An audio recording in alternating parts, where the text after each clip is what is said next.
farmer, friend, singer-songwriter, Lyal Strickland. And that's farmer, friend, and jack of all trades, Chris Horn. And we're those Tastebudguys.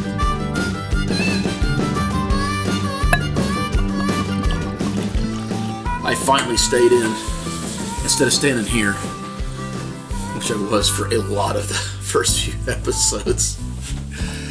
We was just discussing how much better we do at staying in frame now than we did 100 episodes ago. It's good to stay in frame. I think that's a quality you should aim for in life, right? Everyone needs a good frame of mind. Hey guys, welcome back. I'm Chris, that's Lyal, we're those Tastebudguys, and in the true spirit of why we started doing this podcast, as a reminder, in case, well, I guess it's a YouTube channel. I always call it a podcast, though.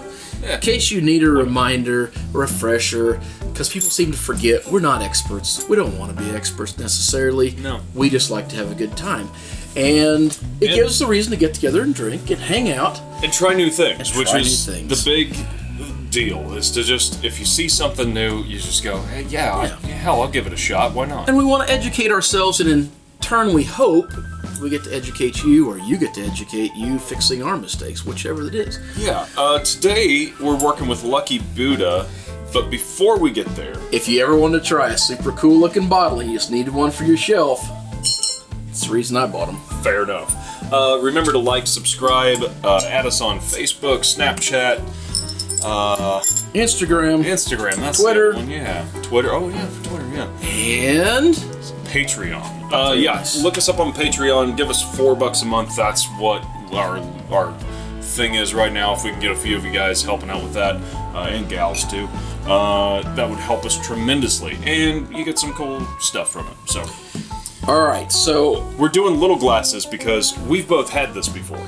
Yes, and this is actually a donation beer as well. Really? Yes, it is. Who donated this beer? My daughter, who isn't old enough to drink it herself. That makes me feel. I think there might have been a thing going on there. Weird. However, a lot of levels. She went clear up to Kansas City to get this and brought it back to me. How did she get it? I'm not telling. She brought it back to me. I feel like she'll be old enough in a couple months. Contributing to the delinquency of a minor. Anyways, she brought it back to me all proud. She got something that's super cool and new, and she goes, she's telling me about this beer. It's super cool, and it looks like a little Buddha. And she was sitting there, she goes, but I left it at my house. I'll bring it back to you this next week. And I said, that's cool. And she started talking about this cool little Buddha guy, and it's really cool. And I walked over to my shelf, and I picked up a bottle, and I said, does it look like this? I love it. And she was very mad. So this is an import. They it is. Bottle and brew this in China. I'm not even going to begin to pronounce the place where it's from specifically.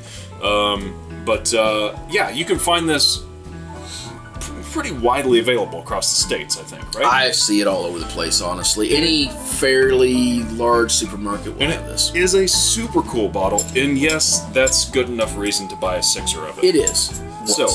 Because basically it is Corona / Heineken. You gotta taste it first. Smell it. Smell it.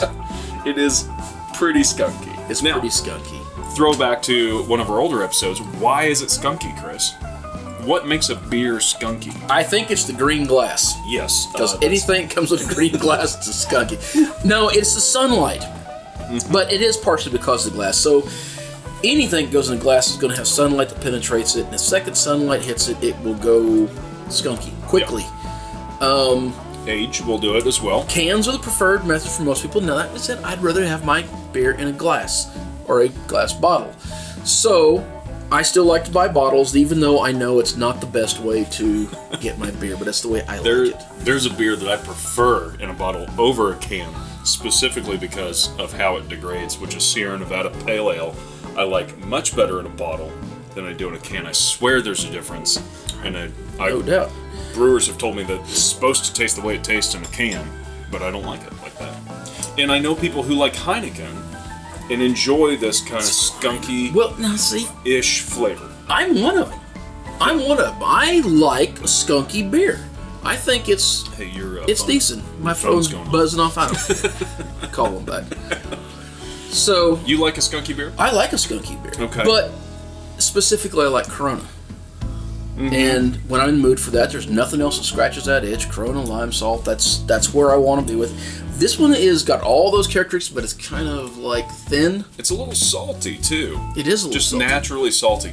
But it's thin. I don't mind this. This would not be a go-to for me, but man, it's a cool bottle. I'll drink all of them. They won't go to waste. Yeah, beer's fine. They're fine. It's maybe almost comparable to Mickey's. Do we know the ABV on this? I assume it's probably like 5. Surely. Oh, 4.8. Okay.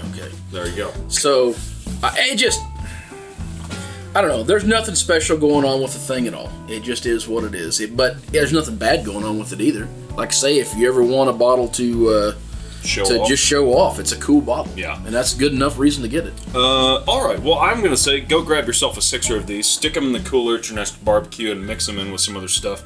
They'll definitely get drank. You got anything else to say? It's enlightened. Enlightened beer. All right. Well, until next time. Whether it be the enlightened beer that you're having, good Lord, the food you're eating, clothes you're wearing, the people you're meeting. He's just not going to get on that, is he? Grab a buddy and try something new. Leave me hanging.